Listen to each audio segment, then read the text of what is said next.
Hola lector digital, ¿qué tal estás? Bueno, el día de hoy para mí es un placer venir a presentarte un tema de suma importancia. ¿Por qué? Porque a nosotros como personas de comprensión lectora y de gran interés por la literatura, te vengo a presentar la siguiente obra y que conozcas la siguiente historia, sobre todo a su autor. De seguro has de conocer la historia del Ruiseñor de la Rosa o El amigo fiel, pero ¿sabes quién es su autor? ¿O sabes cuál es la obra más importante de este autor?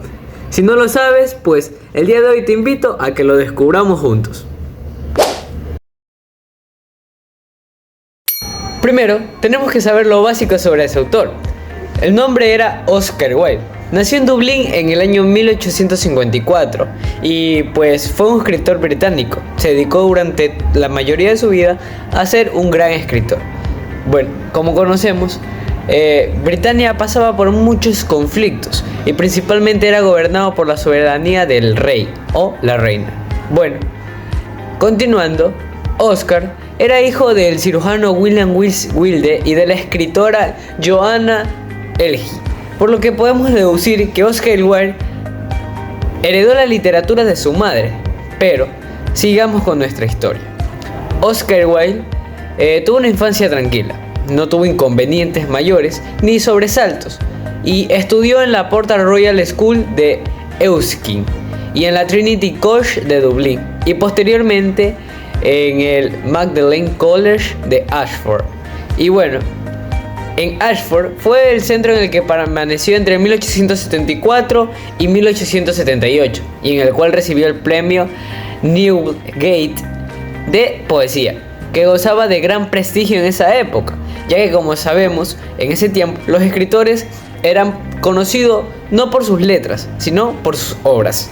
Y bueno, como todo escritor, Oscar Wilde, bueno, esto como dato interesante, ¿no? Como todo escritor, Oscar Wilde no alcanzó la cima o el clímax de su fama estando vivo, sino que, como la mayoría de los escritores, cuando estuvo muerto, sus obras tuvieron más revuelo.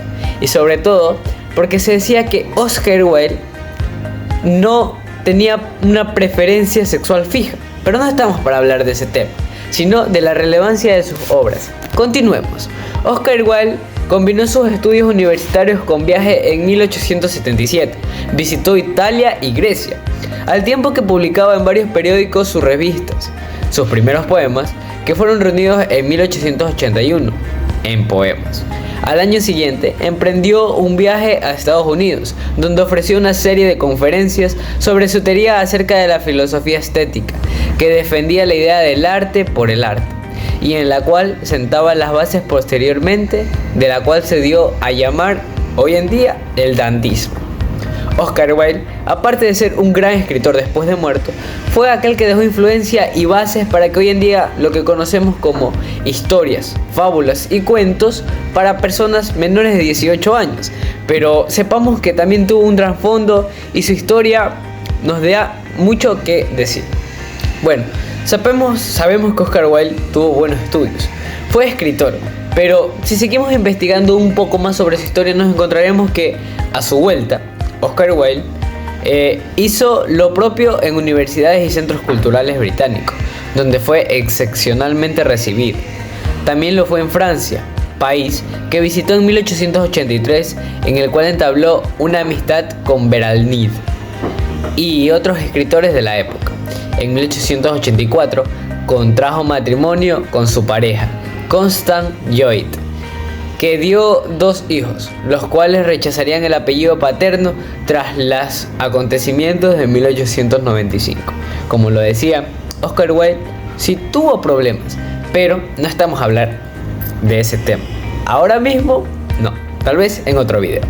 Pero, siguiendo, entre 1887 y 1889 editó una revista femenina, Woman is World, y en 1888 un libro de cuentos, El Príncipe Feliz, cuya buena acogida motivó la publicación en 1891 de varias de sus obras, entre ellas El crimen de Lord Arthur Safe.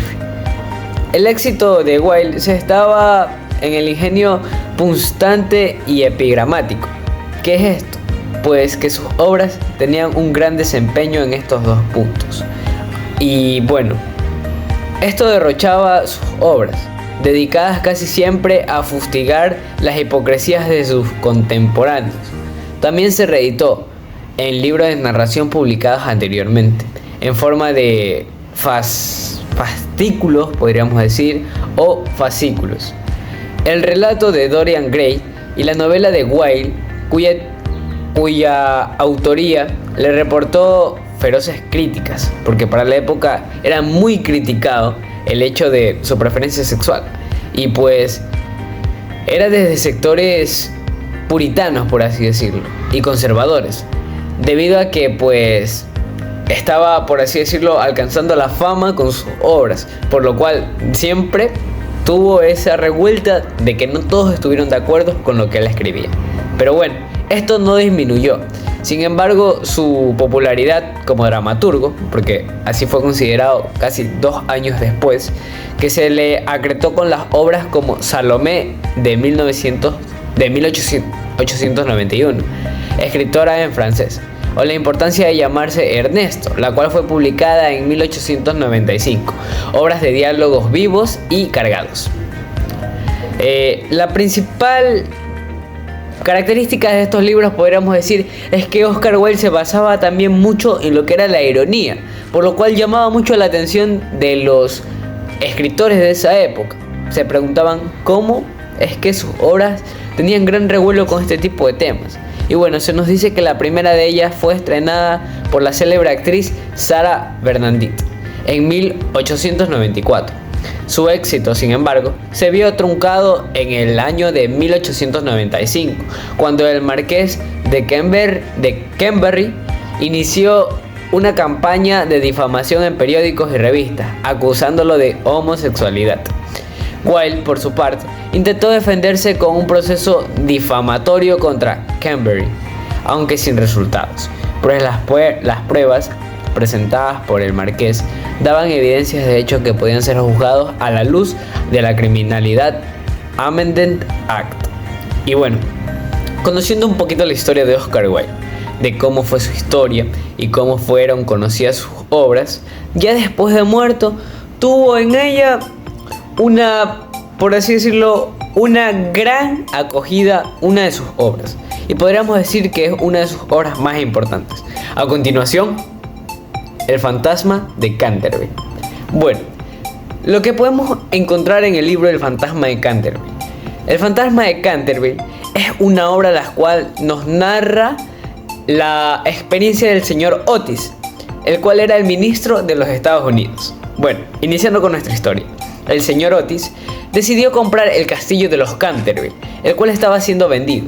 Pero el señor Otis no se dejaba convencer por lo que decía el pueblo, ya que decían que el castillo de los Canterbury contenía una fuerte maldición después de haberse cometido un gran crimen ahí, como lo es un asesinato.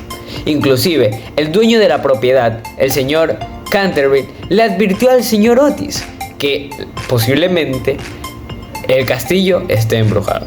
El señor Otis, como es una persona modernista y contemporánea, obviamente no le creyó. Dijo: ¿qué le pasa a este tipo? Está completamente loco, los fantasmas no existen.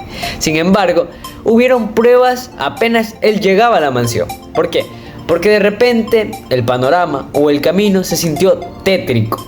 Se comenzaron a marchitar los árboles, a oscurecer el día. Pero el señor Otis, sin embargo, no le daba importancia. Desde aquí podemos ver o decir: este hombre está completamente loco. Sin embargo, el señor Otis, después de comprar la mansión, después de haber mudado con toda su familia, la cual era la señora Otis y sus 2 hijos. Entre ellos tenemos al pequeño Washington, el cual era un chico, pues para su tiempo, erudito. Y bueno, lo primero con lo que se encontró la señora Otis y la hizo pues enojarse en gran parte fue una gota de sangre en la biblioteca, la cual Washington, con mucha astucia y un quitamanchas, logró sacarla, burlándose completamente de lo que allí hay dentro del castillo. En el primer capítulo podemos pues observar cómo la familia Otis se asienta en la mansión y logra pues pasar los días completamente tranquilos. Pero ya en el segundo capítulo vemos que empiezan a ocurrir sucesos un poco más paranormales. ¿Por qué? Porque se nos presenta una entidad. Y más que todo, la sirvienta nos empieza a contar una historia con trasfondo oculto. Nos habla de una muerte entre 2 esposos, la cual trajo consigo un espíritu, el espíritu de los Canterville, el cual atormentaba a todos los que vivían ahí, dejando completamente al borde de la locura a la tía del señor Canterville, por lo cual desesperadamente buscó un comprador para su castillo, y el señor Otis estaba ahí. Él, completamente incrédulo de los fantasmas, decía que cada uno de los sucesos paranormales que ahí adentro habían, pues era producto de la ciencia, y que no había nada que él no pudiera resolver, y aún seguía incrédulo, a pesar de que el fantasma varias veces intentó asustarlo. Podemos ver que el señor Otis es un hombre con nervios de acero, porque no se puso nervioso ni no tuvo miedo ante manifestaciones que claramente estaban fuera de lo normal. Pero bueno, continuando con nuestra historia, en el tercer capítulo podemos observar cómo el fantasma de Canterville se encuentra completamente enojado con el señor Otis. ¿Por qué? Pues consideraba una falta de respeto que no le tuviera miedo. Más bien podemos observar en este capítulo que el señor Otis y su familia se están burlando, entre comillas, del fantasma, ya que en vez de tenerle miedo, lo tratan como a uno más de la casa. Y pues, por más de que el fantasma hacía todo por intentar asustarlo o intentar incrustar temor en ellos, pues resultó él asustado, ya que el señor Otis, queriendo jugarle una broma, se disfrazó de fantasma, dejándole los pelos de punta al fantasma del castillo, lo cual lo hizo regresar completamente a su casa, y con deseos de venganza intentó asesinar otra vez a la familia, pero no tuvo éxito. Muy cansado, el fantasma de los Canterville decidió por el momento dejar completamente tranquila a la familia. ¿Por qué? Porque temía que su salud mental estuviera en riesgo. Y podemos ver que el fantasma de Canterville también nos habla de los asesinatos. Y pues su obra, o lo poco que hemos visto en estos capítulos, es que se nos presenta que el señor Otis es una persona que no cree en fantasmas, pero ya en este tercer capítulo nos afirma que fue un incrédulo al creer que este tipo de cosas no sucedían, por lo cual le prestó un poco más de atención al fantasma de Canterville. Así que, si quieren saber más sobre esta historia, no olviden leerla, que también se encuentra en su libro digital. Y pues 15 minutos de lectura al día nos ayudan para nuestra comprensión lectora y para poder desarrollarnos más. Una historia entretenida. Sin más, mi nombre ha sido Freddy Mosquera y para mí es un gusto haberles presentado un poco sobre esta obra y su autor, el fantasma de Canterville. Gracias.